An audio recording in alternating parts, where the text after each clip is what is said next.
Why is Miquella the bad guy? Well, lock in and get ready for a lore masterclass by George R.R. Martin and Miyazaki. You see, Miquella and his twin sister Malenia were both born as Empyreans, which essentially means they have the ability to ascend to godship because they were born by a god, the Queen Marika. But there's one eensy-weensy problem. They were both cursed from birth. Malenia with the rot curse, meaning that her whole life is just going to be her slowly withering away, going blind and losing limbs to the scarlet rot, while Miquella was cursed with eternal youth. That makes it slightly more complicated to ascend to godhood. But never worry, these are people that live for an extremely long time. Miquella's gonna figure it out, and trust me, it's crazy how he does. You see, in Miquella's early life, he knew about his lineage. He knew about the fact that he was an Empyrean, and he was, in fact, interested to become a god. And his half-brother, Mohg, was also very interested in him becoming a god. You see, they may have been half-brothers, but Mohg wanted to marry him. A little weird, I know, but hey, look, we're playing Elden Ring, okay? But here's the thing, Miquella, not interested at all, but here's the thing, Miquella loves when people love him. That's kind of his whole thing. From a young age, it seemed like almost what he was able to say, not only did people believe, they wanted to believe it. That is why when you hear about Miquella, you always hear Miquella the Kind, Miquella the Great, because he has a following, and a cult following, you could even say. But Miquella had absolutely no interest in Mohg, even with potential godhood being right there, due to the fact that Mohg was able to commune with the outer gods to create his blood magic. No, in Miquella's early life, there was only two things that Miquella cared about. One, his sister Malenia, and two, Radahn. Why Radahn, do you say? You see, Miquella had this problem. He looked around at the Golden Order, he looked around at his family, and he saw a bunch of terrible people.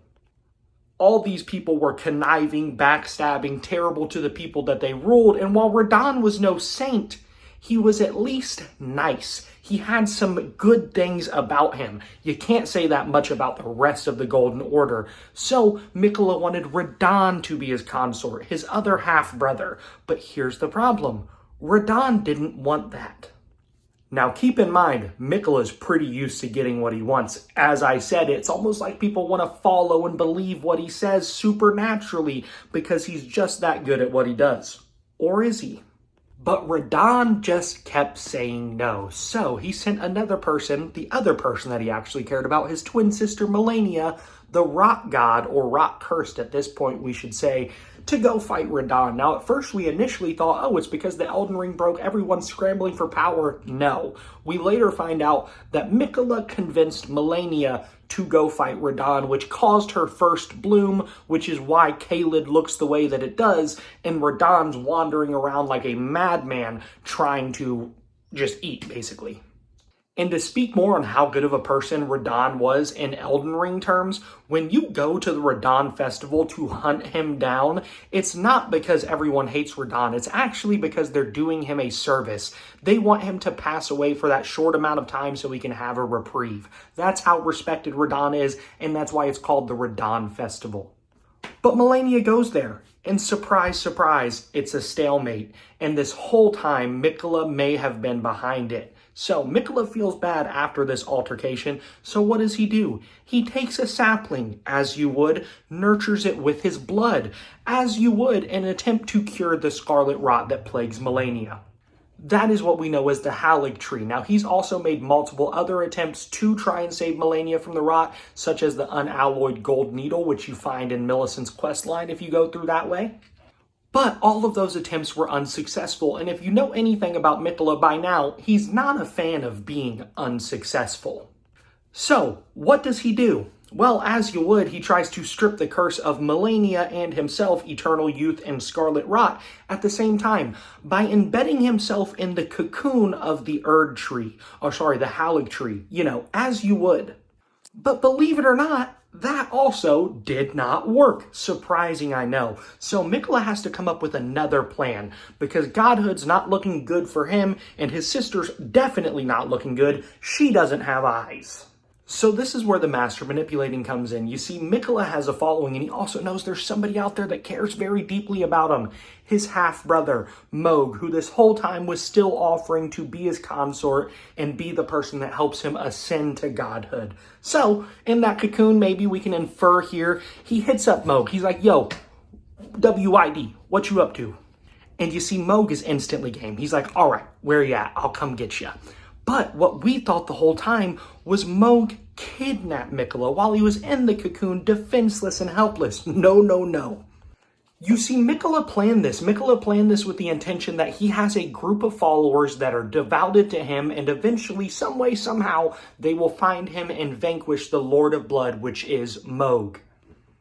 Now that happens, but not exactly the way that is planned, because that's when us, the Tarnished, come in. You see, we go through all of the demigods. We go through all of the great enemies. We hit Radahn up. We hit Mohg up.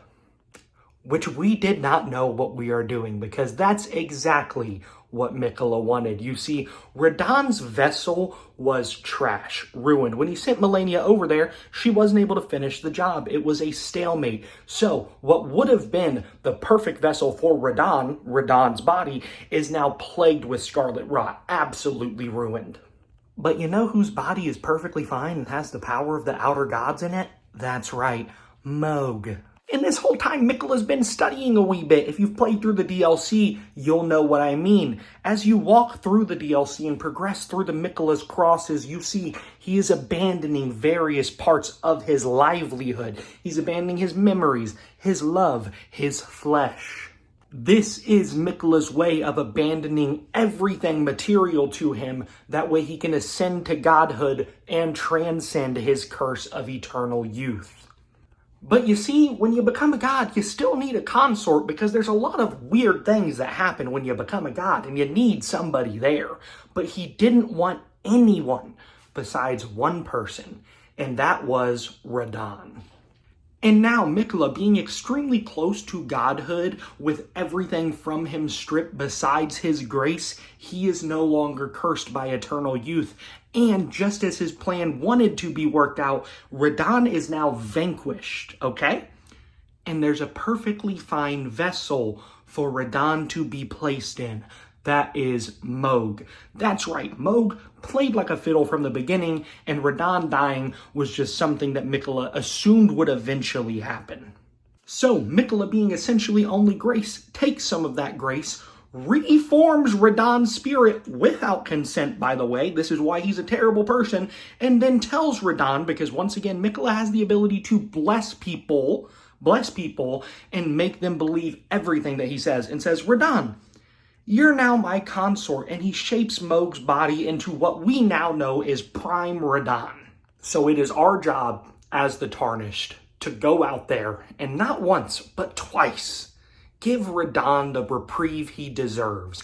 End Miquella's reign, because he is an evil, twisted person who only cares about two people. One person not returning that love, that's okay. He's going to set up a 100-year plot to get it back. Go out there and do what's right.